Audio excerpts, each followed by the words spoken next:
Are judged every moment. आप औरत हैं, आपको जज किया जाएगा, आप उसी सोसाइटी में हैं, आप टैबूज तोड़ोगे, आपको जज किया जाएगा। टाइम मुंशी के काम ज़्यादा करवाए जाते हैं। Every woman is going to beauty parlors, they are spending on themselves. When it comes to giving fees to an advocate who is a female, सबको प्रॉब्लम होने लगा। मैट्रिमोनियल केसेस बहुत हो रहे हैं। I have 90% cases which are matrimonial. Feel proud. Every day come like you have a big case. इतना तैयार होके आओ आए। और उन्होंने हमें बताया कि जब पहला केस गुड़गांव का आया था फैमिली का, तो पूरी कोर्ट इकट्ठी हुई थी। और आज वो माहौल है कि फैमिली कोर्ट 2 हैं हमारे यहाँ पे भरी हुई। डिसीजन लिया जाता है फाइनेंशियली भी और हर तरीके से कि आप घर खरीद सकती हैं, तो कैसा घर चाहिए, कहाँ पे हम ले रहे हैं, ये डिसीजन होता है आदमी का। वो उनको दिखाने जाता है, वो सिलेक्ट करती है, हो जाता है। नमस्ते Bharat. I Anu welcome you all again to Anu Talks, the only podcast based on women entrepreneurs. यहाँ हम आपको मिलवाएंगे उन लोगों से जिन्होंने अपनी मेहनत और जुनून से ऊंचाइयों को अलग हासिल किया है। Our guest for today is very special, Neha Chaudhary. She is an inspiring advocate practicing matrimonial law, family law, criminal law. She is a mentor and also practicing and talking and working for women rights and children rights. उनसे उनकी बारे में जानने से पहले मैं आपको कुछ चीज़ें शेयर करना चाहती हूँ। बहुत ही शॉकिंग है, जहाँ पे एडवोकेसी की बात आती है हम लीगल राइट्स की बात करते हैं, इक्वालिटी की बात करते हैं, जस्टिस की बात करते हैं, पर क्या आप सबको पता है only 15.31% of females are advocate in India. बहुत ही अजीब सी बात है। सुप्रीम कोर्ट और हाई कोर्ट में अगर मैं देखती हूँ तो around there are 3200 senior advocates and out of those only 3.1%, that is 106 women are women. ये सब चीज़ें देखकर जानकर थोड़ा अजीब लगता है, इसीलिए हमारी ये टॉक आज की बहुत इम्पोर्टेंट है नेहा के साथ में, जहाँ पे हम ये जानेंगे कि लॉ एज अ करियर कैसा रहेगा, law for women as an entrepreneurship journey कैसा है। तो चलिए मिलते हैं हम नेहा से। Hi Neha, welcome to the show. Thank you so much for having me here. Neha, law आपके लिए क्या मायने रखता है? What is law to you? See as a career it is a bread butter for me. Definitely ये मेरे लिए bread butter है। और as a passion I work for women and children. तो मेरे लिए हमेशा ये होता है कि I am vocal for women and children. No women और children shall be unheard when it comes to justice. बहुत ज़रूरी है, क्योंकि आजकल देखा जा रहा है कि भी केसेस, जितने भी लॉज हैं, एक्ट्स हैं, मिसयूज़ भी हो रहे हैं। उसकी वजह से जो औरतों की आवाज़ दब गई है, जिनको एक्चुअली इन्हें एक्ट्स की ज़रूरत है, अपने राइट्स की ज़रूरत है, वो उन तक पहुंच ही नहीं पा रहे हैं।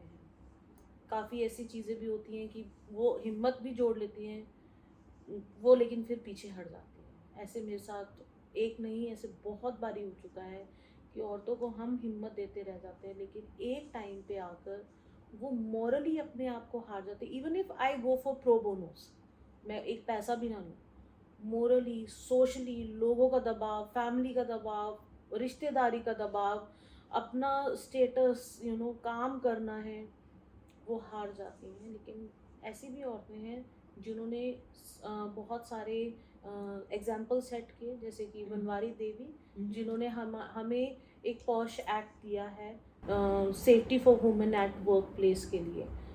सो ऐसी ही बहुत सारे किस्से हैं जो कि आज मैं definitely I am going to love and will share with you for sure.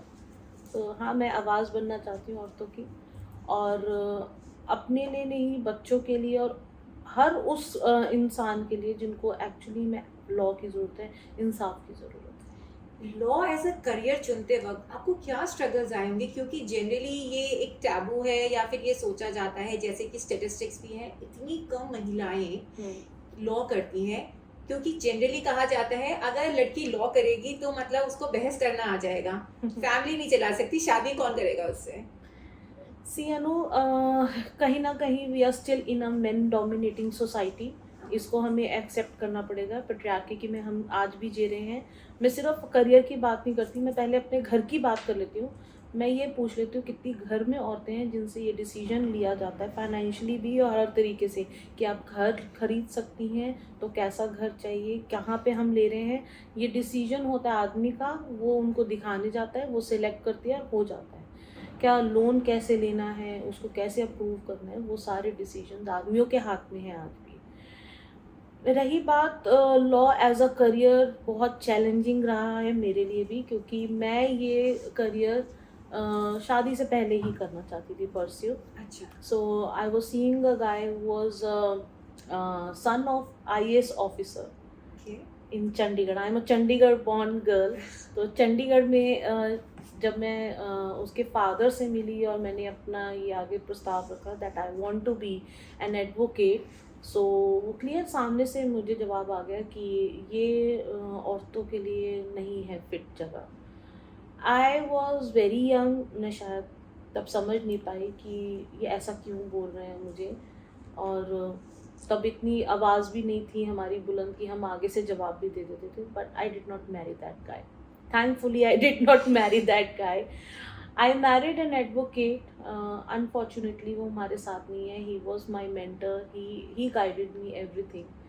और शायद वो एडवोकेट थे, उनकी वजह से ही मुझे भी हिम्मत मिली कि बच्चे होने के बाद भी I did my advocate law education. और इन 2013 I enrolled my self for law, और उसके बाद 2016 में मैं एडवोकेट बन गई and I started my journey. काफी साल बाद आपने अपने सपने को पूरा किया। सपना कभी ज़रूरी नहीं है जब आपने देखा तभी पूरा होगा। सपना तब पूरा होगा जब आप अपने कदम आगे बढ़ाओगे, जब आप बाहर निकलोगे घर से। ऐसे कभी कोई सपना पूरा नहीं होगा। सिर्फ सपना ले लिया और पूरा हो गया, नहीं हो सकता। I always wanted to be an advocate for sure. Yeah, once you have started your career as an advocate, as a lawyer in 2016, क्या-क्या struggles, क्या-क्या challenges आपने face किए? Challenges, when I entered to, I have my chamber in Gurugram district and session courts. So the very first thing, सबसे पहला challenge ही किसी के लिए भी, किसी advocate male or female, is to have a place to sit. The very first case, आपको कौन कितना सीरियसली लेगा, ये भी बहुत इम्पोर्टेंट है। दूसरा चैलेंज है एक सीनियर मिलना आपको, कि आपको एक सीनियर मिले जो आपको सिखाएं, क्योंकि most of the time Munshi के काम ज़्यादा करवाए जाते हैं। जब इंटर्न्स आते हैं, जो न्यू ज्वाइनीज होते हैं, उनको सिर्फ मुंशी के काम इधर भगाना उधर भगाना, फाइल्स लेना, डेट्स निकलवाना। They never allow you to argue, और they will never allow you to work on a case but to take the dates only. तो it's very challenging for any junior, for any first generation advocate. और ये challenges मैंने भी face किए हैं। कोई आपको सिखाता नहीं है। लॉ के प्रोफेशन में ख़ास तौर के आपको एक दरिया में डूब जाना है और अपने हाथ पैर खुद चलाने हैं। वहाँ पे आप तभी सीख पाओगे जब आपके पास अपना केस होगा। This is a fact. पर वो केस आता कैसे है? वो पहला केस मतलब स्टार्टिंग से लोगों करते हैं बच्चे, बिल्कुल फ्री में केस करेंगे। अच्छा। और most of the time seniors do not even पे यू, ठीक है। एंड वो ज़्यादा पेनफुल हो जाता है वो फर्स्ट जनरेशन बच्चे के लिए, जिसने इतने पैसे खर्च करके एक तो लॉ की 5 साल मेहनत की। किसी की 5 साल की होती है, किसी की 3 साल की लॉ डिग्री होती है। जिन्होंने 5 साल मेहनत करके लॉ की डिग्री की, और सबसे पहला सपना होता है अरे हम कोर्ट में जाएंगे, हम काला कोट डालेंगे और हम तो पैसे छापेंगे। ऐसा बिल्कुल भी नहीं है। पहले के कुछ साल बहुत मेहनत करनी पड़ती है किसी भी एडवोकेट के लिए जो खासतौर की फर्स्ट जनरेशन है। एनीवन जिनके पीछे से बाप दादा प्रैक्टिसिंग में रहे हैं, it's very easy for them, because उनको एक पका पकाया प्लेटर मिला होता है and they just have to taste it, और आपको और चीज़ें उसमें ऐड करने को मिल जाती हैं। हमारे लिए स्ट्रगलिंग इसलिए हो जाता है क्योंकि हमें पहला तो क्लाइंट ढूंढना, हमें क्लाइंट कहाँ से मिलेगा। वो हमसे ही पहला सवाल ये पूछा जाता है कि आपका कितना एक्सपीरियंस है। आपने कब पास आउट किया था, आपके कितने साल हो गए प्रैक्टिस के, आप किस टाइप के केसेस देखते हो. अच्छा. Recently one of the women came to meet me. उनका केस आई थिंक 2013 से चल रहा था and she came to me. She said I have come here to know about you. मैंने कहा ma'am you are most welcome, you can take my interview, but again मैं भी वही उतने ही सवालों के जवाब दे पाऊंगी जितने मुझे ठीक लगेंगे.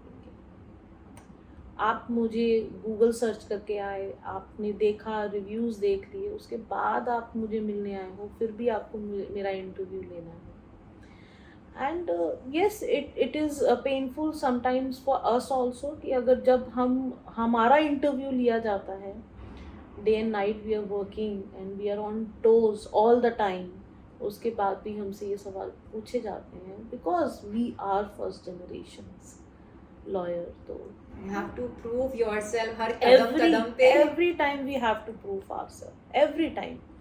क्यों, हमारे पीछे कोई भी नहीं है. ये एक डार्क ट्रूथ है लॉ का मेरे ख्याल से, to start as a career. Yes.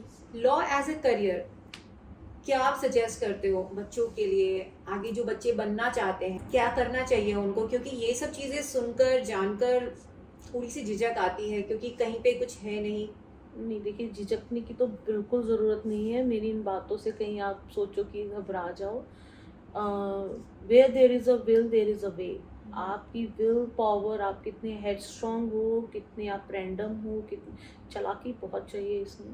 इस आपको प्रोफेशन की मेरे ख्याल से स्मार्ट होना बहुत Yeah. ज़रूरी. It's not only hard work, it's a smart work. हाँ. आप कितने अपना आपको स्किल्ड रखते हो, अपने आप को अपडेटेड रखते हो विद द केसेस, ये बहुत ज़रूरी है. जजमेंट्स के बारे में I remember very clearly when I started with my career, मैंने 6 महीने वापस पढ़ाई की थी.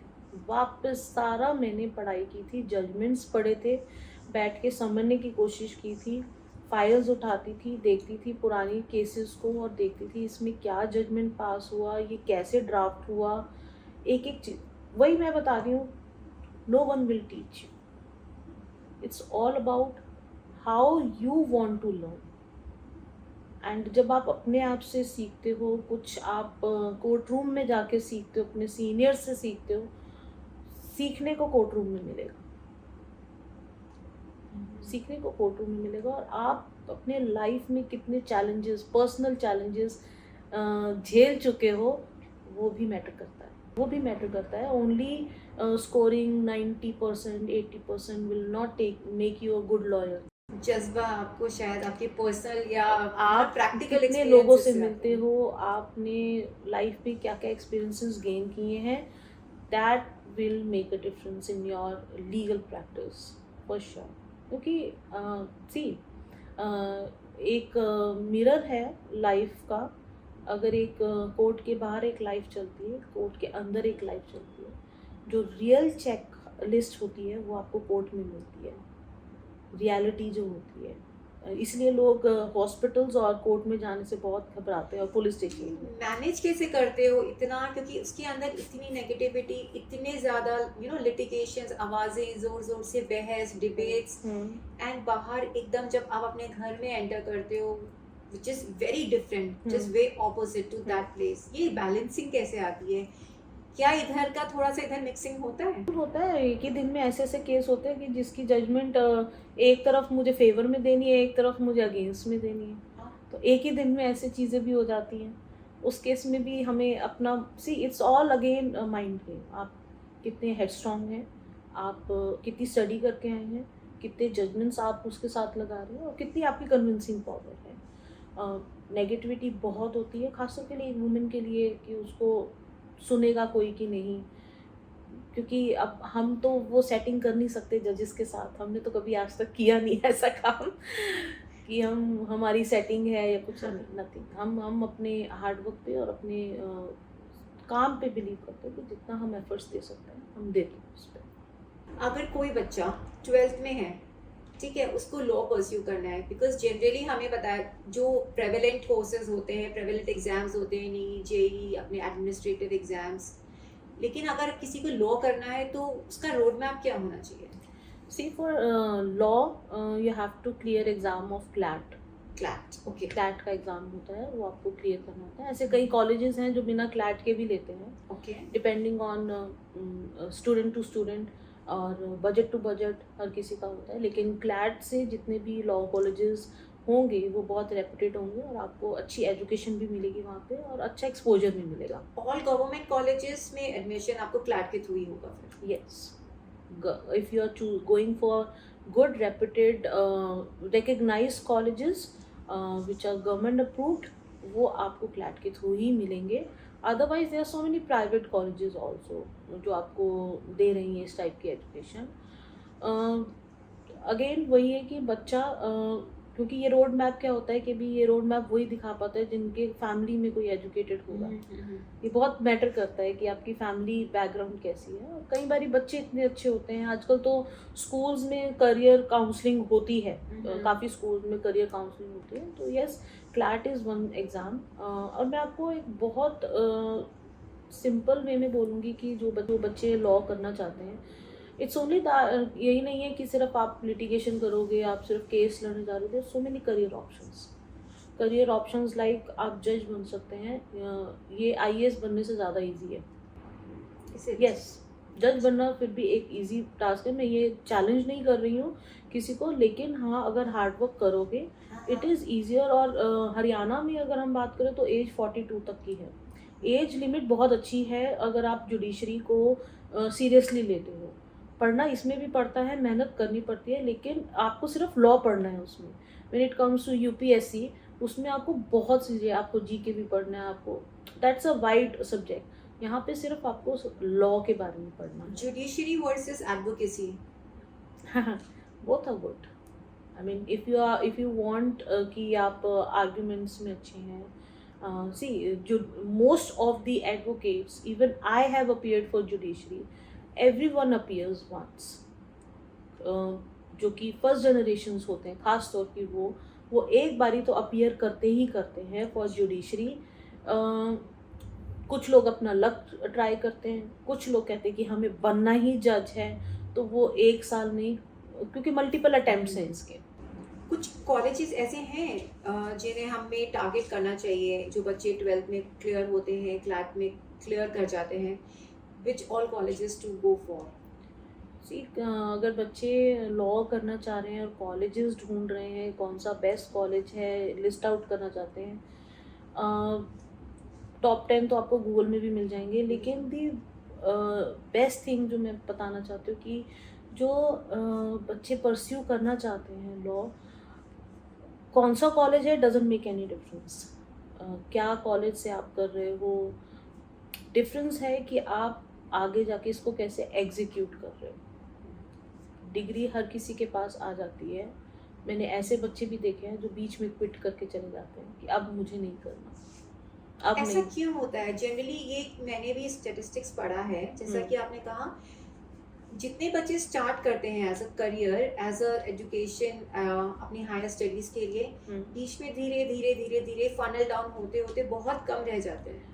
डीमोटिवेट बहुत हो जाते हैं, स्पेशली गर्ल्स, क्योंकि उनको शादी भी करनी है, फैमिली भी देखनी है, सब कुछ देखना है। यही एक रीजंस होते हैं किसी भी करियर में वो अपना ये काम करना छोड़ देंगे। They will stop working because इधर शी इज़ गेटिंग मैरिड, इधर she is becoming a mother, इधर फैमिली का प्रेशर आ गया कि नहीं you can not go out, इधर there is a fear of इसको लिंक देखा जाए तो कोलकाता का केस जैसे कि भाई अब तुम बाहर मत जाओ, हमें डर लगता है तुम्हें बाहर भेजते हो। और लॉ प्रैक्टिस एक ऐसी है कि भी ये इतनी मैन डोमिनेटिंग है कि 10% ही होंगी कि जो हमारे कोर्ट में होंगी, सिर्फ वुमेन, और सिर्फ वो वोट्स ही काउंट किए जाती हैं। जैसे कि अभी आपने बताया बच्चे कॉलेज के बाद सीधा इंटर्नशिप में चले जाते हैं, ये जर्नी कैसी रहती है, एक्सपीरियंस कैसे रहता है, और ये क्या होना चाहिए, इसका रोड मैप ये किस तरीके से किया जाता है? For any intern it is important आप अपने सीनियर की R&D करके जाएं, रिसर्च एंड डेवलपमेंट पूरी करके जाएं। आप किसके पास जा रहे हैं, उन्होंने कितने केसेस किए हैं, ये स्टडी करना। For example you are joining any company, आप उस कंपनी के बारे में सब पता करके जाते हैं। ऐसे ही एक सीनियर है, आपको वो सीनियर कैसा माहौल देता है, आपको पे कर रहा है नहीं कर रहा है तो क्या आप कमा पाओगे, क्योंकि मोस्टली जूनियर्स अपने आप से भी कुछ ना कुछ कमा लेते हैं, उनके पास इतने स्किल्स होते हैं कि वो कर लेते हैं। लेकिन आप एक सीनियर अच्छा मिलना जो आपको गाइड करें, आपको समझाएं, आपको दिखाएं कि आप कैसे काम कर सकते हो, डायरेक्शन देना। और यही इंटर्नशिप टाइम होता है जब आप सिलेक्ट कर लेते हो कि आपने क्रिमिनल में जाना है, मैट्रिमोनियल में जाना है, सिविल में जाना है या कॉर्पोरेट में जाना है। यही आपको सिखा देगा कि आप आर्ग्यूमेंट में अच्छे हो या फिर आप ड्राफ्टिंग में अच्छे हो। ये बहुत इम्पॉर्टेंट है, ये एक बहुत ही टेंडर स्टेज होती है समझने के लिए, इंटर्न्स के लिए, कि उनको करना, कि मोस्ट ऑफ द टाइम निकल ही जाते हैं कि वो नहीं कर पाएंगे। जनरली इंटर्नशिप के वक्त ही हम लोग चूज करते हैं कि हमें लिटिगेशन पे करना है या नहीं, या फिर ड्राफ्टिंग करना क्योंकि है। सी एक बहुत बड़ा रीज़न होता है इंटर्न्स के लिए पैसा। घर वालों का एक बहुत बड़ा एक क्वेश्चन उठ के आने लग जाता है कि अब तूने लॉ कर ली, पैसा कब आएगा। पैसा इमीडिएटली नहीं आता वकालत में, पैसा आएगा आफ्टर सम टाइम। इसको 1 साल 2 साल 3 4 भी लग सकते हैं। बहुत जल्दी अगर आप उम्मीद करेंगे कि आप see, money is a motivation. Yes. I understand it. Very clearly I understand it. But families need to understand that this profession requires a lot of patience. Because आप एक केस में सब कुछ नहीं सीख सकते। मैट्रिमोनियल केसेस होते हैं लेकिन हर केस डिफरेंट होता है।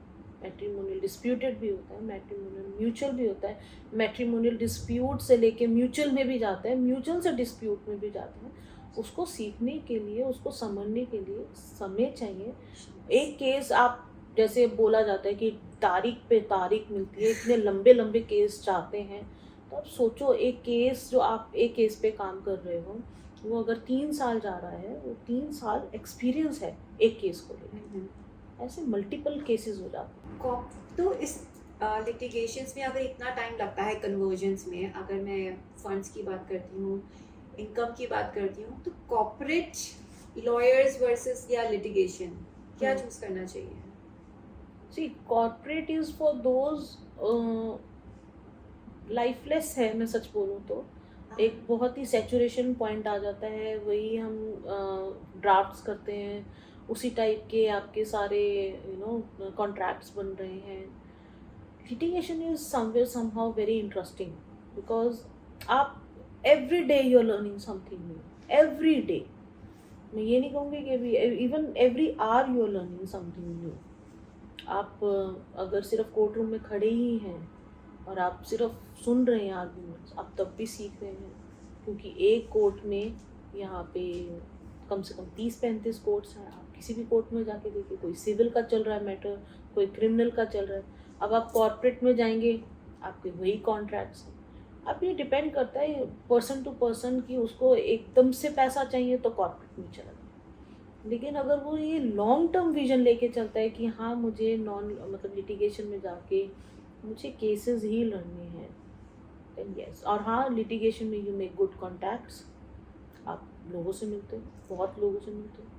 लिटिगेशंस में इतनी सारे लोगों से जब मिलते हैं, उनके माइंड को स्टडी करते हैं, साइकोलॉजी क्या रोल प्ले करती है जब knowledge of psychology? See within 10 minutes I can find out this person is coming to me और नॉट। इतना एक्सपीरियंस हो चुका है कि मुझे पता लग जाता है ये सिर्फ और सिर्फ सेकेंड ओपिनियन लेने आए हैं या फिर सिर्फ मेरे पास डायरेक्टली केस लेने आए हैं।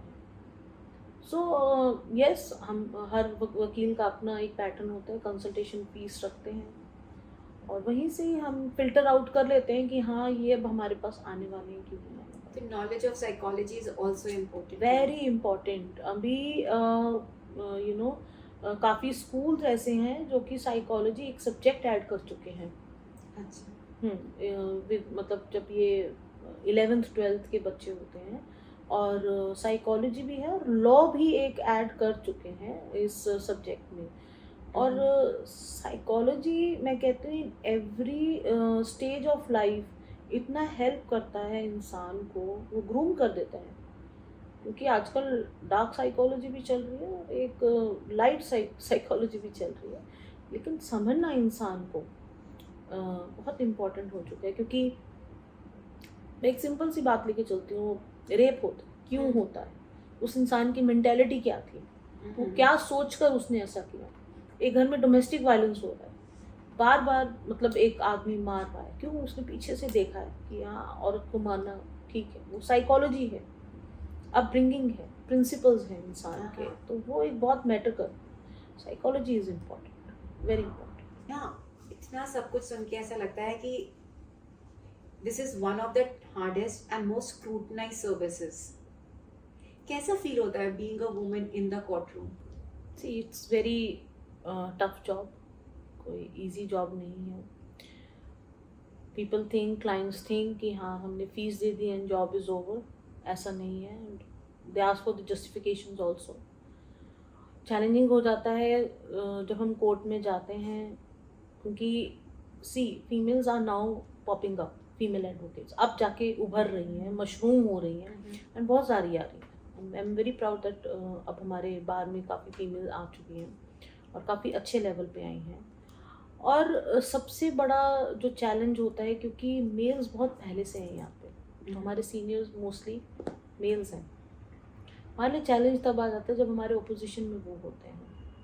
अच्छा, यस, इट्स चैलेंजिंग बिकॉज वो एक नाम कमा चुके हैं, एक फेस वैल्यू कमा चुके हैं, हमें अभी टाइम लग रहा है, it's taking us time and but it's not only face value, इसीलिए हमें ज़्यादा प्रिपेयर होके जाना पड़ता है, ज़्यादा हेडस्ट्रॉन्ग होके जाना पड़ता है और बहुत कॉन्फिडेंट होके जाना पड़ता है। एंड अगर हम अपना कॉन्फिडेंस खो देंगे तो फिर ये जो हमें जॉब मिली है, इतनी रिस्पॉन्सिबल है, हम किसी के लिए आवाज़ बन के गए हैं, तो ये टफ हो जाएगा। तो जितने भी क्लाइंट्स आते हैं, हमें अपने केस मतलब एवरी टाइम, जब भी, चाहे सेम मैट्रिमोनियल मैटर कर रही हूँ, चाहे मैं सिर्फ एक म्यूचुअल डाइवोर्स कर रही हूँ, I have to study each and everything again and again. मैं 10 बार उसको पढ़ूंगी बैठ के। तो do you still believe men को लीगल प्रोफेशन में ज़्यादा फेवर मिलता है, फेवरिज्म है? यस, ये गलत फहमी है कि औरतों को फेवरिज्म मिलता है, ये मुझे सुनने में आता है, लेकिन नहीं, males get more benefit because see, हाँ हम नहीं बैठ सकते कि हम जाके, अब पता नहीं कितनी बात अच्छी लगेगी बोलने में या नहीं, बट मैं ज़्यादा पार्टीज़ में नहीं जा सकती, मैं ज़्यादा गेट टुगेदर्स में नहीं जा सकती, ड्रिंक्स नहीं कर सकती। क्यों? क्योंकि आई am a female, I cannot chair the same glass with a male advocate because I will be judged. Definitely I will be judged. जहाँ हम जस्टिस की बात करते हैं और उन्हीं के साथ इस तरीके से होना, ये तो बड़ा इनजस्टिस है। You are judged every moment. आप औरत हैं, आपको जज किया जाएगा, आप उसी सोसाइटी में हैं, आप टैबूज तोड़ोगे, आपको जज किया जाएगा, 100% किया जाएगा। मैं जब कोर्ट में गई थी तो सबसे पहला सवाल मुझसे यही था कि करोगी क्या जाके वहाँ पे, और आज मुझसे ये सवाल पूछा जाता है कि किया कैसे आपने। वाह। तो ये जज्बा होना, आप, मेरे लिए कुछ आसान नहीं था।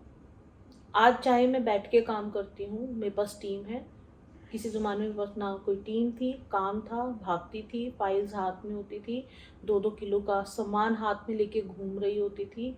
आज ठीक है, I have a team, I feel proud of that thing कि आज मैंने मेहनत करके एक मुकाम में आई हूँ, लेकिन मेहनत भी की है, सुनी भी है सीनियर्स की, घर वालों की, टाइम नहीं दे रही हो। बहुत फील होता था जब मेरे पास नहीं है टाइम घर पे अपने बच्चों को देने के लिए, और मैं बैठ के रातों रात बैठ के सिर्फ केस के ऊपर काम कर रही हूँ। I am drafting, I am working on my self. सुबह उठती हूँ, अलार्म बजता है मेरा 5:30 बजे का, I wake up every morning at 5:30 और निकल जाती हूँ अपना काम पे निकल जाती हूँ। बच्चे पूछते हैं हमें कब समय दोगे, समय नहीं है, but now they have like tuned up themselves कि चलो मम्मा इज वर्किंग नाउ, उनको पता है ये चीज़, वो एक सेपरेशन करना भी वही ये चैलेंज, सेम चैलेंज हमारा कोर्ट में है। अब वहाँ पे भी यही देखा जाता है कि फीमेल आई हैं, नई आई हैं, ओके पहले तो हर तरीके से ओ न्यू फीमेल एडवोकेट आई हैं, पहले तो हर तरीके से अच्छे अच्छे से बात करेंगे, ठीक है, डिफरेंट वे में अप्रोच करने की भी कोशिश करते हैं जो हमारे कोलीग्स होते हैं। फिर देखते हैं कि अच्छा इनके पास काम कैसे आ रहा है, कोई वकील खुश नहीं है कैसे किसी के पास काम आ रहा है। No one is happy to see कि ये प्रोग्रेस कैसे कर रही है। मैं दबी भी हूँ, मैं अपने सीनियर्स से दबी भी हूँ, मुझे दबाने की भी कोशिश की है, बट मैं बहुत क्लियर थी कि मैं यहाँ वकालत करने आई हूँ, चाहे मुझे जितने भी लोग दबाने की कोशिश करें, I will keep working hard whatsoever. I know ये आगे भी होगा मेरे साथ, लेकिन काम तो मुझे करना है। हमें ऐसे लोगों की ज़रूरत है जिनसे पूछा जाए क्या करोगी से कैसे किया। हाँ यहाँ से यहाँ तक का सफ़र बहुत ही डेफिनेटली चैलेंजिंग है, पर जैसे आपने बताया मैक्सिमम हमारे जितने भी सीनियर्स हैं वो मेल हैं। कितना ज़रूरी है, कितना फील होता है आपको ज़रूरी फॉर इंटर्न्स, फॉर न्यू जॉइनीज, एक फीमेल, एक वुमेन सीनियर का होना।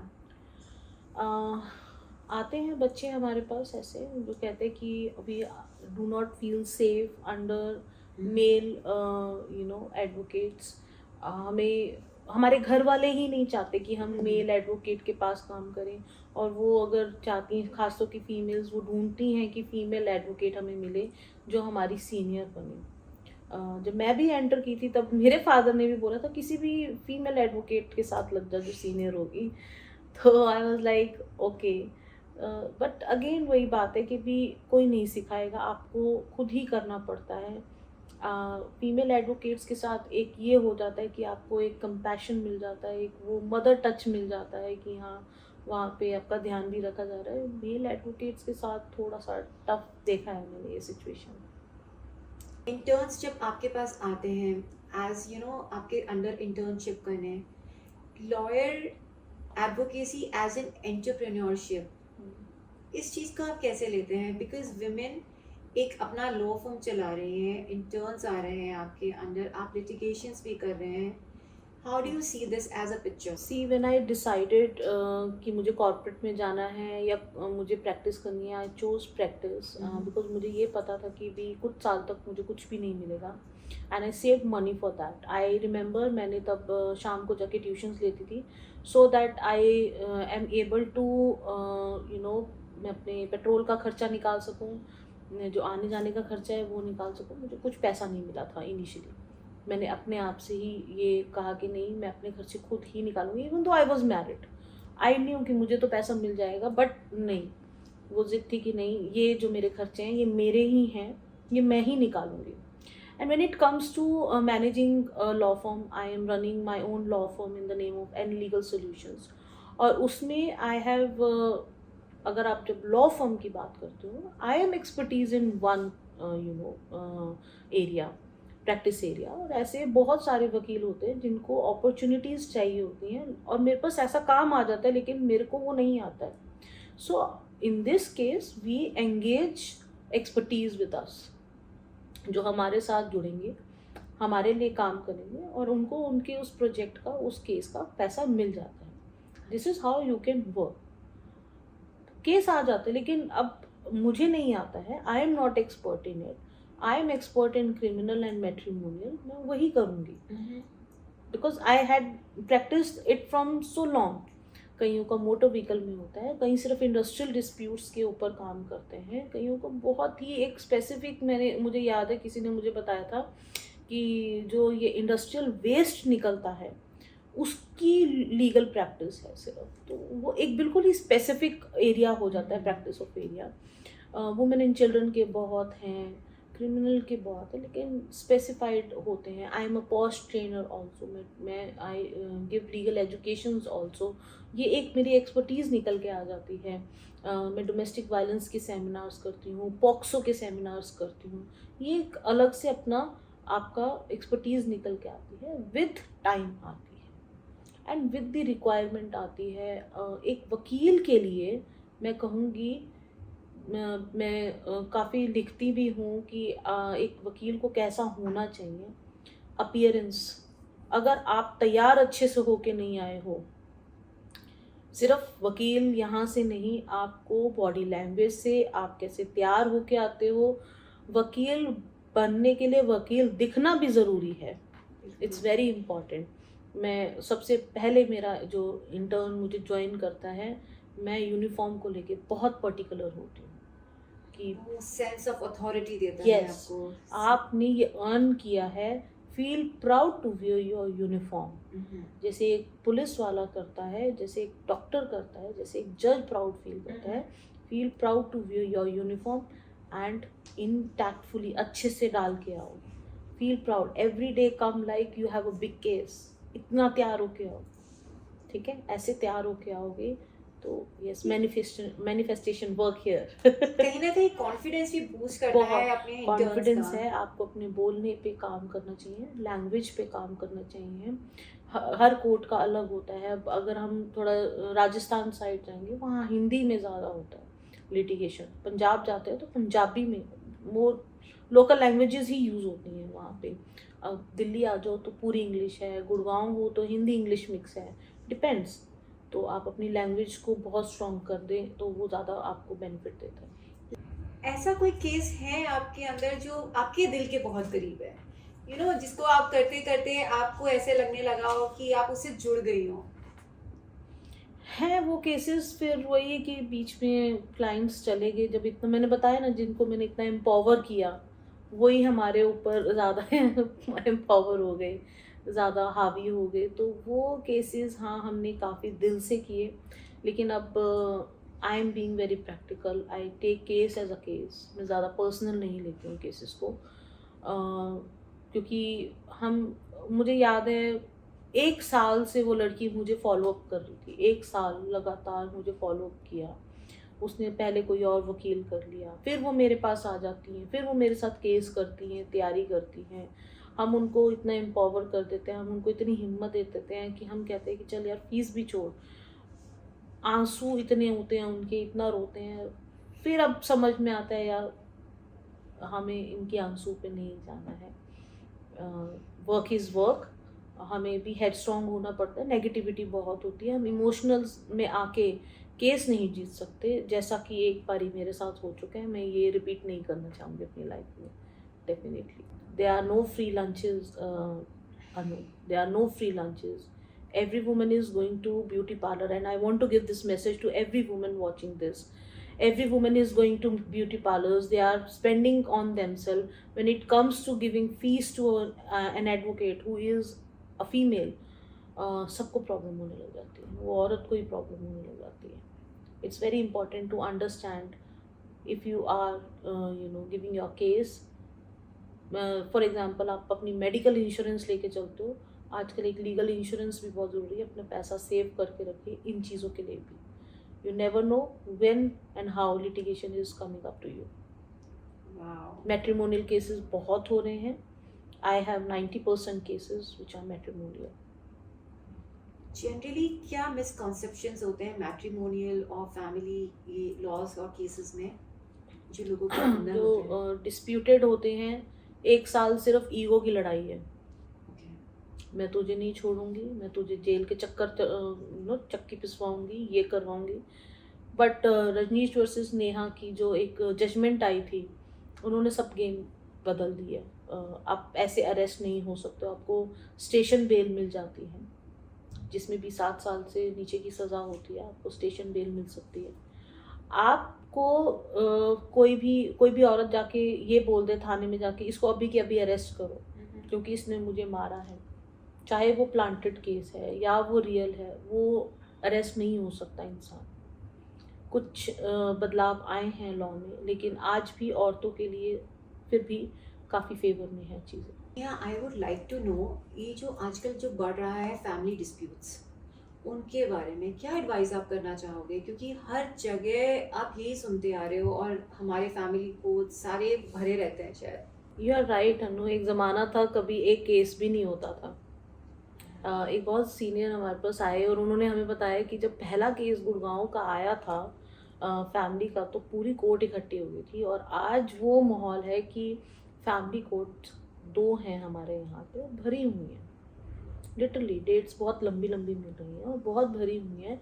रीज़न यही है कि सबसे पहला रीज़न ये है कि एक तो पहले ये जो एक नया एक्ट आया है, डोमेस्टिक वायलेंस एक्ट आया है, हाँ, जिसकी वजह से 2005 में आया था, जिसकी वजह से अब औरतें और भी ज़्यादा अब अवेयर हो चुकी हैं Aware अपने हो राइट्स को लेकर। बिल्कुल।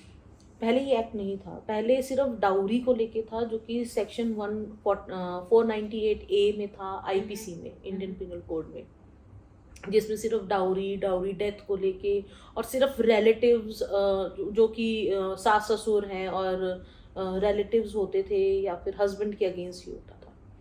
एक डोमेस्टिक वायलेंस एक्ट जब निकल के आया है, जिसमें कि ना ही सिर्फ शादीशुदा औरतें, वाइफ, कोई भी female of the house, can be a daughter, daughter-in-law, can be a sister, sister-in-law, कोई भी मेल मेंबर के अगेंस्ट केस कर सकती है ओके। और रिलीफ्स मांग सकती है। अब जब ये लॉ आया, एक्ट आया, उसमें ये रिलीफ्स मिले कि आप एक घर में रह के भी प्रोटेक्शन ऑर्डर्स दे सकते हो, एक ही घर में रह के आपको मेंटेनेंस मिल सकता है, एक ही घर में रह के आपको अपने बच्चों की कस्टडी मिल सकती है, और एक ही घर में रह के रेजिडेंस ऑर्डर्स मिल सकते हैं आप। हाँ, प्रोटेक्शन ऑर्डर्स इस तरीके से कि एक ही घर में जहाँ पे डोमेस्टिक वायलेंस हो रहा है, आप ये बता दो कि इस रूम में कोई भी मेल मेंबर एंटर नहीं हो सकता, तो वो नहीं होगा, क्योंकि वो ऑर्डर्स मिले हुए हैं। इस स्कूल में मेरा बच्चा जाता है, यहाँ पे ये बंदे नहीं आ सकते, नहीं आएंगे, ये फैमिली मेंबर्स अलाउड नहीं है, हस्बैंड अलाउड नहीं है। या फिर आप जहाँ पे वर्किंग हो, या अगर आपको लगता है कि ये आपके मायके में जाके भी प्रॉब्लम खड़ी कर सकता है, तो वो आपको लिस्ट डाउन करके देना पड़ता है कि आपको क्या क्या रिलीफ्स चाहिए। बहुत अच्छा एक हमें ये एक एक्ट मिला है, जिसमें सिर्फ शादीशुदा औरतें नहीं, अनमैरिड भी, इवन अडॉप्टेड डॉटर भी, और इवन जो लिव इन रिलेशनशिप में भी रह रहे हैं, उनके लिए भी ये एक प्रावधान दिया गया है। Yes. लेकिन लिव इन का एक जो रिक्विसाइट है, बहुत इम्पॉर्टेंट जो फैक्टर है, आपको लिव इन ये नहीं है कि एक महीना लिव इन रहे हो तो उसको लिव इन कहा जाएगा। You are living like a husband and wife in the society, और आपको दिखाना होगा कि आप बिल्स शेयर कर रहे हो, एक घर शेयर कर रहे हो। डोमेस्टिक वायलेंस का एक ट्रू मीनिंग ये है, with in a confined wall जो एक वायलेंस होता है, जिसमें कि आप छत शेयर करते हो, किचन शेयर करते हो, that is domestic violence. Is it only related to the physical abuse only या mental और emotional abuse also? यस, जो पहले था उसमें सिर्फ फिजिकल अब्यूज को माना जाता था, अब मेंटल है, सेक्सुअल है, इमोशनल है, फाइनेंशियल है, फिजिकल है, हर टाइप के अब्यूज को काउंट किया गया है। बच्चा पैदा नहीं कर सकती वो, खाना नहीं दे रहे हैं। मैंने कई ऐसे केसेस देखे हैं कि भी अगर वो, मेरा एक बहुत ही जो क्रूशल केस था, जिसमें कि मैंने देखा कि दोनों किडनियां फेल हो गई, आंख हो गई, और उन्होंने उसको मरने के लिए कमरे में छोड़ दिया था, और उसको हार के अपने भाइयों को फ़ोन करना पड़ा और बुलाना पड़ा कि अब मुझसे और नहीं सहा जा रहा।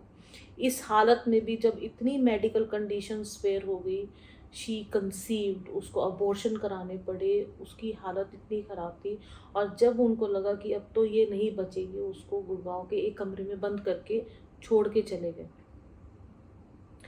तो डोमेस्टिक वायलेंस जब होता है, एक तो पहली बात, औरतें रिकग्नाइज नहीं कर पाती हैं, प्यार में अंधी हैं, हस्बैंड है, फैमिली का प्रेशर है, सोशल प्रेशर है, लोग क्या कहेंगे, सिंगल औरत को कैसे देखा जाता है।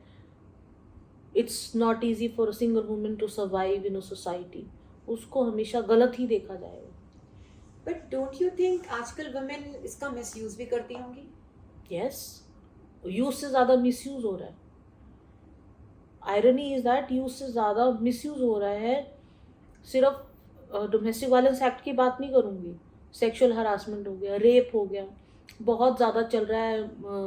ये हनी ट्रैपिंग, आप जाइए ये अपनी डेटिंग ऐप्स पे, आप टिंडर, बम्बल, हिंज, इन सब पे जाते हैं, आप सब कुछ कंसेंट से करते हैं, मिलते हैं, एक रूम में जाते हैं। कई बारी तो औरतें क्या करती है, रूम में जैसे ही एंटर हो गए, मैं शोर मचाऊंगी अगर तूने मुझे इतने पैसे नहीं दिए, या सब कुछ होने के बाद वो अगले दिन उनको मैसेज करेंगी कि मुझे इतने पैसे दे दो, नहीं तो मैं पुलिस में जाके तुम्हारे अगेंस्ट रेप का केस कर दूंगी। ये एक पूरा रैकेट चल रहा है, और ऐसे कई रैकेट पकड़े भी गए हैं गुड़गांव में या कहीं पे भी। जयपुर में एक बहुत बड़ा रैकेट पकड़ा गया था जिसमें एक ही लड़की ने ऐसे न जाने 10 केसेस कर रखे थे डिफरेंट डिफरेंट थानाज में। I remember one of the cases मेरे पास आया था, जो कि सोशल मीडिया पे कनेक्टेड थे। एक बारी दोनों मिले, दोनों ने ड्रिंक की, गाड़ी में सब कुछ हुआ, कंसेंट से हुआ, और अगले दिन जाके उसको पता लगता है कि उसके अगेंस्ट एक कंप्लेंट हुई हुई है रेप की। तो अब क्या होता है कि भी हर आदमी को ये होता है कि भी यार उसकी फैमिली है, मैरिड है वो बंदा, उसकी फैमिली है, वो अपने फैमिली को सेव करना चाहता है, अपनी जॉब को सेव रखना चाहता है, किसी भी टाइप का ऐसा कंप्लेंट ना हो। तो आगे से जो भी कोर्ट किया जाता है, चाहे वो 1 लाख है, 2 लाख है, 3 लाख है, 5 लाख है, इस केस में 5 लाख रुपए मांगे गए थे, और वो देने के लिए मजबूर हो जाते हैं। When we were engage in this case, तो हमें जब ये बताया गया तो वी ओनली चेक्ड कि इसी नाम के, इसी लेडी के कितने और केसेस हैं और वकील क्यों साथ में है। हमने ये सारी चीज़ें समझने की कोशिश की। तो जब पता लग गया कि भी हमें और केसेस के बारे में पता लग गया है, तो वो वहाँ से भाग गए थे। So this happened in reality. तो इसके लिए मेन के लिए क्या, उनको जस्टिस दिलाने के लिए कितना स्ट्रांगली एक्ट्स बना सकते हैं या बनाया हुआ है? देखिए, मैन के लिए एक्ट तो कोई नहीं बनेगा, ये फैक्ट है, आप जितना मर्जी लड़ लीजिए, क्योंकि एक वो ज़माना था जब औरतों के ऊपर सच में बहुत अत्याचार हुआ है। हम वो नहीं भूल सकते हैं कि लिटरली खाना नहीं देना, घर पे सिर्फ काम करवाना उनसे, उनकी वैल्यू ना करना, मारना, हर छोटी छोटी बात पे मार देना, और वो देख के बच्चे रेज हुए हैं काफ़ी। तो I will not deny that part कि डोमेस्टिक वायलेंस नहीं था, ये अत्याचार नहीं था औरतों पे, रेप हुए हैं, आज भी हो रहे हैं रेप। कितने अबॉर्शन करवाए जाते हैं औरतों से, सिर्फ ये एक धोखे में रख के कि हाँ मैं तेरे से शादी करूँगा। तो हम ये चीज़ें भी नहीं भूल सकते। लेकिन हाँ, मिसयूज़ हो रहा है, तो उन आदमियों के लिए मेरा एक ही मैसेज है कि या तो वही कंप्रोमाइज़ कीजिए जो आपको इजी वे लगता है, और अगर आप लड़ सकते हो और अगर आपके पास एविडेंस है, प्रूफ है, कभी भी चैट्स डिलीट मत कीजिए। जो चैट्स होती हैं वो बहुत काम आ जाती हैं कई बारी। आपकी कहाँ आप घूमने गए हो, आपने कहाँ कहाँ खर्चे किए हैं एक लेडी के ऊपर, ये सारी चीज़ें आगे जाके एक एविडेंस बन के ही निकल के आते हैं। तो मेक श्योर अगर आप लड़ना चाहते हो तो आप अपने डिफेंस को अच्छा तैयार करिए, और अगर आप नहीं लड़ सकते हो, क्योंकि कहीं ना कहीं अगर आपके अगेंस्ट कंप्लेंट होगा, सबसे पहला सवाल यही होता है एक लड़की से, कितना चाहिए तुझे, और वो आगे से कई बारी बोल भी देती है हाँ मुझे इतना चाहिए, ठीक है ना, वो क्लियर एक आता है। और कई लड़कियां कहती हैं नहीं नहीं मुझे इंसाफ चाहिए, और वो जहाँ इंसाफ चाहिए तो आदमी को लड़ना ही पड़ेगा। हाँ, क्योंकि ये देखा गया है जनरली लड़कियां एलिमनी जब मांगती हैं तो उसका क्या क्राइटेरिया होता है? कुछ तो मैंने सुना है शादी सिर्फ करती ही एलिमनी के लिए है, शादी करी, एलिमनी मांगी और फिर बस। देखिए, ये भी एक पीछे मैं किसी न्यूज़ में देख रही थी, 10 शादियां हुई हैं 3 साल में, और एलिमनी के लिए की गई हैं। कितना सच है मैं भी नहीं जानती, क्योंकि ये न्यूज़पेपर में मैंने पढ़ा था। बट शादी सिर्फ एलुमिनी के लिए की जाती है, मैं इसको पूरी तरीके से सच नहीं मानती। लेकिन जब शादी टूटती है, टूटने की तादाद पे आती है, पहले तो औरत कहती नहीं नहीं मुझे जस्टिस चाहिए, जब दिखने लग जाता है कि हाँ पैसा मिल सकता है तो उसको पैसा चाहिए। औरतें भी बदल जाती हैं, क्योंकि हर किसी को अपना फ्यूचर सिक्योर चाहिए। कोई लंबी लंबी लिटिगेशंस में नहीं रहना चाहता, कोई कहता है कि इंसाफ से बड़ा पैसा है, अगर वो पैसे से उसको तोल के चलती हैं तो पैसा ही सब कुछ है फिर एट द एंड। और एलुमनी की अगर बात की जाए तो जो फिक्स होती है वो 25% होती है of the income of the husband. But आदमी कहते हैं कि नहीं हम जॉब छोड़ देते हैं, अब हमारे पास इनकम ही नहीं है, भाई 3 साल की तो आपको अपनी फिर भी स्टेटमेंट दिखानी पड़ेगी, जो आप लाइफ मेंटेन कर रहे थे आपको देना ही पड़ेगा। मेंटेनेंस माँ बाप भी मांगते हैं, मेंटेनेंस अंडर 18 जो माइनर्स हैं वो भी मांगते हैं। अच्छा, तो माइनर्स अपना अलग से क्लेम कर सकते हैं? माइनर्स अपने आप केस नहीं कर सकते हैं, माइनर्स के लिए कोई ना कोई उनका एक रिप्रेजेंटेटिव जो उनका व्हाट डू वी कॉल, या तो पेरेंट मदर होती है या गार्जियंस होते हैं, वो करते हैं। And what about parents? Parents, senior citizens can file a case against the child कि अगर वो अच्छे से नहीं रख रहा है। अब एक केस मेरे पास आया था कि माँ बाप ने सब कुछ प्यार में आके गिफ्ट डीड कर दिया, सारा कुछ अपने बेटे के नाम कर दिया, और उसके बाद वो उनको छोड़ाया वृद्धाश्रम।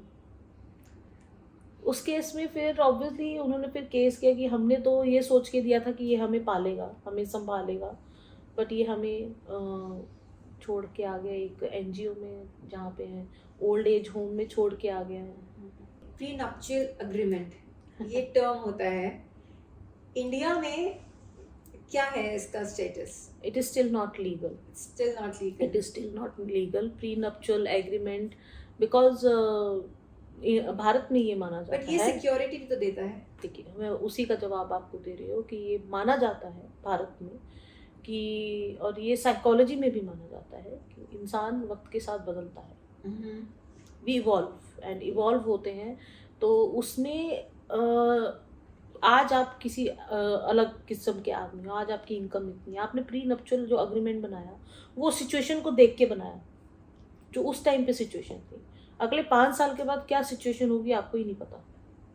ये तो आपने इसीलिए बनाया है कि अगर हम सेपरेट हुए तो, डेथ हो गई तो, कोई और सीन हो गया तो, एक्स्ट्रा मैरिटल हो गया तो, ये सिचुएशन जो एक दिमाग में जितनी लिमिट तक आ सकते हैं ठीक है, लेकिन मैट्रिमोनियल और लाइफ एक ऐसी चीज़ है, you never know what is going to happen next. इंसान धर्म भी बदल लेता है, इंसान आजकल जेंडर ही बदल लेते हैं। What are you going to do in that case? Situation आपके हाथ में नहीं है, वक्त आपके हाथ में नहीं है। इट इज़ इम्पॉर्टेंट कि प्री नप्चुअल अग्रीमेंट अगर जिस दिन लीगल हो गया, सर्वाइव करना और भी मुश्किल हो जाएगा। वो नजर बदल जाएगी, आप तोड़ने के लिए ऑलरेडी आप पहले ही प्रिपेयर हो जाओगे कि हाँ, अगर मैंने अब इसको तोड़ने के लिए बोला, और ये प्री नप्चुअल से अच्छा है लिव इन में रह लो।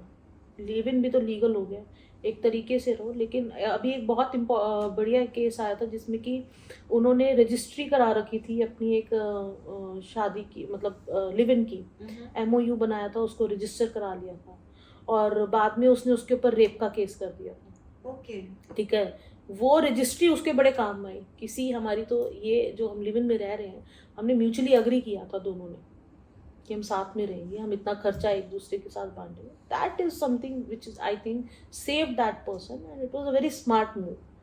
बट अगर आप प्री नप्चुअल की बात करो, आप शादी में जा रहे हो, बहुत बड़ा सेक्रीफाइस होता है। शादी एक बहुत बड़ी कमिटमेंट है आज की तारीख में अगर हम बोले, और अगर ये प्री नप्चुअल आ गया तो it is going to be very big problem, I believe. Exactly, it is not going to save marriages, it is going to break more marriages.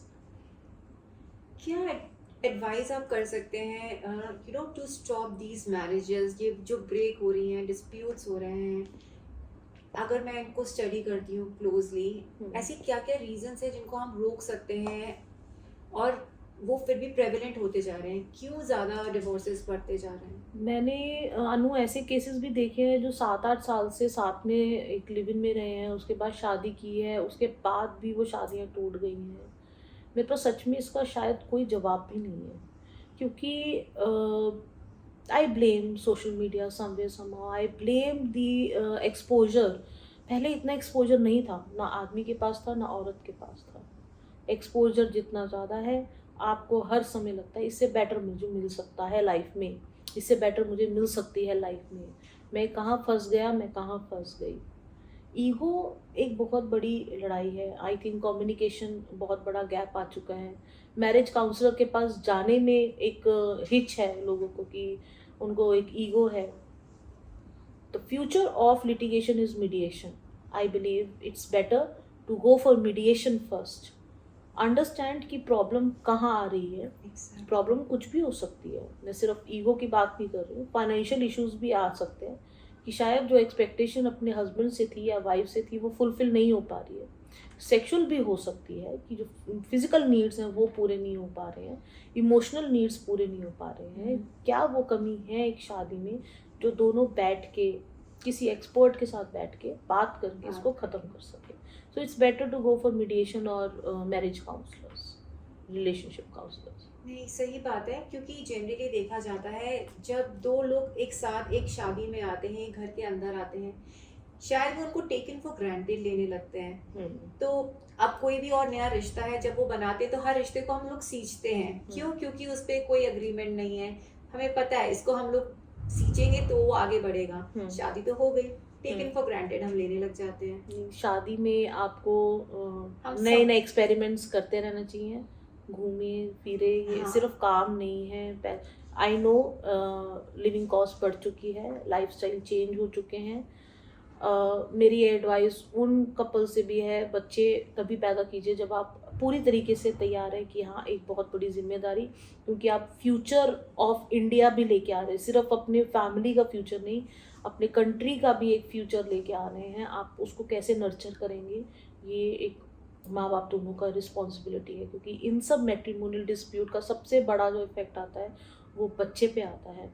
मैंने कई मीडिएशन कोर्सेज में ये देखा है कि भी एक बच्चे मतलब पेरेंट बच्चे के दिमाग को इतना पॉइजन कर देता है कि वो अपने एक पेरेंट को मतलब हेट करने लग जाता है, नापसंद करता है पूरी तरीके से.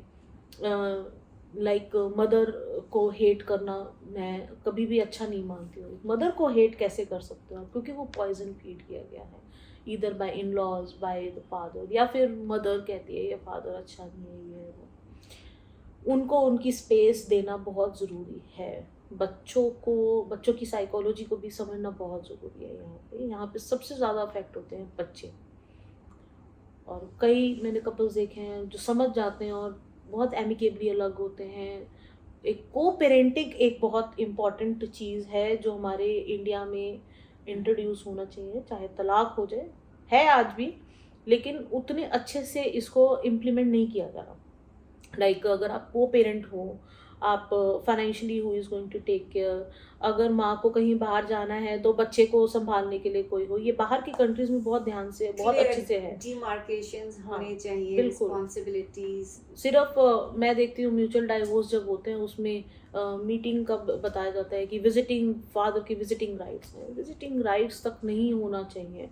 को पेरेंटिंग राइट्स होने चाहिए एक फादर के या मदर के, दोनों के. अगर बच्चा माँ के पास है या बाप के पास है तो वो को पेरेंटिंग कैसे होनी चाहिए, वो बहुत इंपॉर्टेंट फैक्टर है.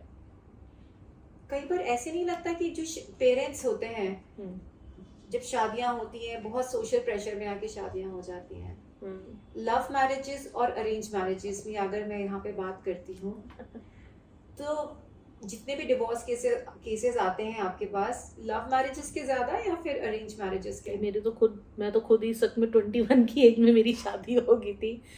बट लव मैरिजेस हो या arrange, I think love marriage में ज़्यादा प्रॉब्लम्स हैं. लव में ज़्यादा है. आप इतने इंसान को जानने के बाद भी तलाक लेने आ रहे हो, इतने डिस्प्यूट आ रहे हैं. आपने एक इंसान को अच्छे से परख लिया है, अच्छे से जान चुके हो, उसकी गुड बैड अगली हर साइड देख लिया आपने. 7 साल 8 साल का रिलेशनशिप बहुत होता है. उसमें आप या तो यस करते हो या नो करते हो. और शायद नो करने की हिम्मत नहीं होती लोगों में. और वो जब नो नहीं कर पाते हो फिर आगे जाके डिस्प्यूट बन जाता है, कॉम्प्रोमाइजेस होते हैं. अरेंज मैरिजेस में भी डिस्प्यूट्स है, ऐसा नहीं है. और मैं उसको बराबर ही समझूंगी. अरेंज मैरिजेस में भी उतनी दिक्कत है. अभी फॉर एग्जांपल अभी ना लॉकडाउन में बहुत हुआ ये. लॉकडाउन में क्योंकि रिश्तेदारी भी कम आनी थी, वही 20-25 की गैदरिंग कर सकते हो. ऐसे में शादियाँ बहुत चटमंगनी चट पे हुए हैं, बहुत हुए हैं ऐसे. और वो बाद में पता लगता है अरे ये बंदा तो गे है, क्योंकि मिल ही नहीं पाए. ठीक है ना. उसके बाद पता लगता है जी कोई ना कोई चीज़ें नहीं, इसका डाइवोर्स भी हो चुका था पहले. बाद में पता लगता है. क्यों? आपने जीवनसाथी.com मैट्रिमोनियल साइट्स पे जाके ढूंढ लिया किसी को, पसंद आ गया, पैकेज देखा, अच्छा 50 लाख का है, 60 लाख का है, चलो जी, न शक्ल है न सूरत है, आप सिर्फ पैकेज पे चले गए, आपने सैलरी स्लिप भी मंगवा ली, और जब आप जाते हो आपको पता लगता है भैया ये बंदा तो रहने लायक ही नहीं है। आपने लाइफ बितानी है किसी के साथ, पैकेज के साथ लाइफ नहीं बितानी है। यहाँ आपके साथ बातें करते करते पता ही नहीं चला, थोड़ा सा टाइम की कमी है। इतनी सारी चीज़ें हमने सीखी हैं, इतनी सारी चीज़ें आपने मुझे बताई हैं, हमारे ऑडियंस को बताई है, वुमेन राइट्स के बारे में, लॉ के बारे में, लॉ एज अ करियर के बारे में, फैमिली लॉ के बारे में। और मतलब ये तो मुझे लगता है एक नेवर एंडिंग और एक बहुत ही लंबा डीप डाइव करने वाला टॉपिक रह चुका है। हम आपसे दोबारा से कनेक्ट करेंगे इस चीज़ को लेके। मैं अपने ऑडियंस को ज़रूर आपके बारे में बताना चाहती हूँ। फ्रेंड्स, अगर आपको किसी को भी लीगल एडवाइस चाहिए, आपको नेहा से कनेक्ट करना है, तो आप उनसे उनके इंस्टाग्राम हैंडल और लिंक्डइन के थ्रू कनेक्ट कर सकते हैं। लिंक मैं आपको नीचे कमेंट्स में लिख कर देती हूँ। Stay tune for more inspiring stories. Anu talks. Thank you. Thank you so much for having me on this podcast. मुझे भी बहुत अच्छा लगा यहाँ पे आके वो बातें शेयर करके जो कि जनता को पता होना चाहिए, खासतौर के मेरी महिलाएं मित्रों के लिए। और अगर किसी को भी मुझे कांटेक्ट करना है तो सारी डिटेल्स डिस्क्रिप्शन में होंगी। आप मुझे इंस्टाग्राम पे भी फॉलो कर सकते हैं, वहाँ से भी कांटेक्ट कर सकते हैं, लिंक्डइन से भी कर सकते हैं।